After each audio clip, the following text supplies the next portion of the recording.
Vous connaissez la DDHC, mais connaissez-vous la Déclaration des droits de la femme et de la citoyenne ?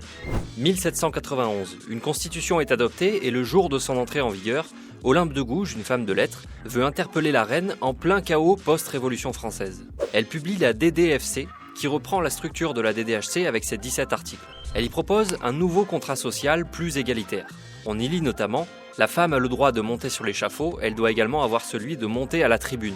Elle s'appuie sur les images négatives, c'est-à-dire la figure de la courtisane, de ces femmes qui agiraient dans l'ombre sur les puissants, pour renvoyer les femmes à une forme de responsabilité, qui va aussi de pair avec la phrase « femme, réveille-toi », c'est-à-dire que c'est aussi un texte de combat. Elle parle de sœur, de fille, de mère et non d'épouse.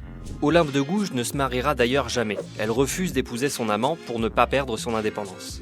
Elle s'était illustrée pendant la Révolution en placardant des affiches dans les rues de Paris, des placards, qui sont un peu les ancêtres des collages féministes.